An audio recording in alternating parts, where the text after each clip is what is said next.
Narito po ang ating latest update sa binabantay nating bagyo na si Bagyong Esther.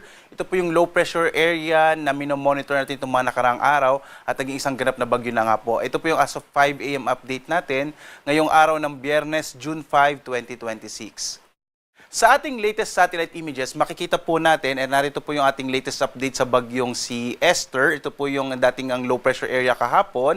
Ang huli pong lokasyon nito sa 225 kilometers, kanluran ng Itbayat sa lalawigan ng Batanes. Naging isang ganap na bagyo na po ito kaninang 3 a.m. ng umaga. Ang lakas po nito, nasa 45 kilometers per hour malapit sa gitna at pagbugso, na nasa 55 kilometers per hour at kumikilos pahilagang silangan sa bilis naman na 20 kilometers per hour. Samantala, maliban po sa bagyong Esther na magdadala ng mga pag-ulan lalong-lalo na sa lalawigan ng Batanes, ay patuloy pa rin yung pag-iral ng southwest monsoon o habagat at ito ang magdadala ng maulang panahon pa rin ngayong araw at posible po hanggang weekend sa malaking bahagi ng western na Luzon, lalong-lalo na po yung area ng Ilocos Region, ilang bahagi ng Cordillera kasama yung Bataan, Zambales at gayon din sa ilang bahagi ng Batangas, Cavite at ilang bahagi ng Occidental Mindoro at maging sa Metro Manila, inaasahan pa rin ngayong araw ang maulap na kalangitan na may mga pag-ulan. So mag-ingat pa rin po sa mga posibilidad at banta ng mga biglang pagbaha or pagguho ng lupa, mga flash floods at landslides. Samantala, mapapansin po natin walang masyadong kaulapan naman sa ilang bahagi po ng Visayas at Mindanao, gayon din sa may southern part ng Luzon. Inaasahan po natin sa nalalabing bahagi nating bansa generally fair weather, pero po posible pa rin yung mga localized rain showers and thunderstorms sa dakong hapon hanggang sa gabi. Minsan po, meron din tayong mga thunderstorms sa madaling araw. Narito po yung magiging track ng bagyong si Esther. Base sa ating pinaka-latest na update, makikita po natin na ang bagyong Esther ay patungo dito sa may bahagi ng Taiwan. Posible po ngayong araw ito ay mag-landfall sa may southern part ng Taiwan. At habang binabaybay nito, papalabas ng Philippine Area of Responsibility, posible pong by tomorrow, araw ng Sabado, ay nasa labas na ito ng Philippine Area of Responsibility bandang umaga. Posible itong lumakas, maging isang ganap na tropical storm. Kapag po may tropical storm na or tropical storm category na yung bagyo, ito po ay bibigyan na ng international name. So pag ito po ay tumungo na sa may southern part ng Japan, posible po itong maging isang ganap na tropical storm category. Pero sa ngayon po, mananatili pong tropical depression itong bagyong si Esther habang nasa loob ng Philippine Area of Responsibility. At dahil nga sa bagyong Esther, tayo po ay nagtaas ng Tropical Cyclone Wind Signal number 1 sa bahagi ng Batanes. So sa mga kababayan po natin sa Batanes, asahan po yung posibilidad ng mga pagbugso ng hangin at malalakas na mga pag-ulan na dulot nga ng bagyong Esther. At narito naman po yung ating inaasahang magiging mga pag-ulan po, no, dulot ng bagyong Esther at ng habagat.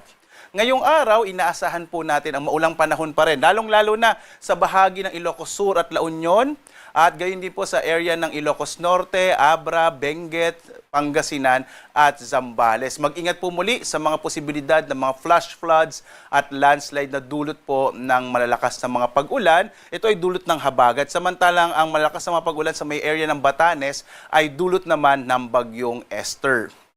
Bukas, araw ng Sabado, inaasahan pa rin natin ang maulang panahon sa malaking bahagi ng Ilocos Region, maging sa mga lalawigan ng Abra, Benguet, at gayon din sa Zambales. Pagdating po ng araw ng Linggo, ina-expect naman po natin ang mga pag-ulan ay dito na lamang sa may area ng Ilocos Norte at Ilocos Sur. So muli po, no, asahan po natin this weekend, ngayong araw ng Biyernes hanggang weekend, ay mananatili pong medyo maulang panahon pa rin sa malaking bahagi nga ng western section ng Luzon, area ng Ilocos Region, ilang bahagi ng Central Luzon, kabilang na dyan ang Metro Manila, Batangas, Cavite at ilang bahagi ng Occidental Mindoro.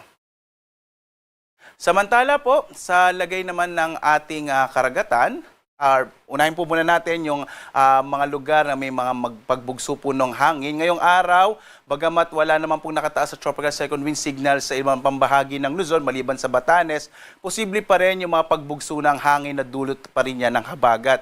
Mananatili po ito hanggang this weekend. Mapapansin po ninyo malaking bahagi ng Luzon, lalong-lalo na dito po sa may area ng western section pa rin ng Luzon, kabilang din yung Calabarzon, Occidental Mindoro, ay asahan pa rin po itong mga pagbugso ng hangin. Pagdating ng araw ng Linggo, may mga pagbugso din ng hangin sa Batanes, Babuyan Islands, Ilocos Region, Isabela at Zambales. At sa lagay ng ating karagatan, wala po tayong nakataas na gale warning sa anumang bahagi ng ating kapuluan. Bagamat yung Northern and Central Luzon makararanas ng katamtaman hanggang sa mga maalong karagatan, iba yung pag-iingat pa rin po, lalong-lalo na sa mga maliliit na sakyang pandagat at maliliit na mga bangka, lalo po dito sa may western section ng Luzon kung saan nga umiiral, medyo malakas po yung habagat dito sa may western section ng Luzon, kaya mag-ingat po yung mga maliliit na mga bangka. Samantala po, ang Pag-asa ay nagdeklara na ng pagsisimula ng tag-ulan. Partikular na nga dito sa may western section ng Luzon at Visayas. Kahapon po, dineklara na ng Pag-asa ang onset ng rainy season. At dahil po dito, asahan na natin na mas mapapadalas pa yung mga pag-ulan sa hapon hanggang sa gabi at maging sa madaling araw, lalong-lalo na po sa may western section ng Luzon at Visayas. Ito po yung area tinatawag na nasa loob ng Type 1 climate kung saan kitang-kita po yung or nararamdaman yung maulang panahon, lalong-lalo na pagdating ng Hunyo hanggang bandang Oktubre or hanggang mga bandang Nobyembre. At dahil nga po nasa panahon na tayo ng El Nino, papunta tayo sa El Nino, asahan din po na itong habagat season natin ay posible pong mas malalakas yung mga pag-ulan, lalong-lalo na nga sa western section ng Luzon.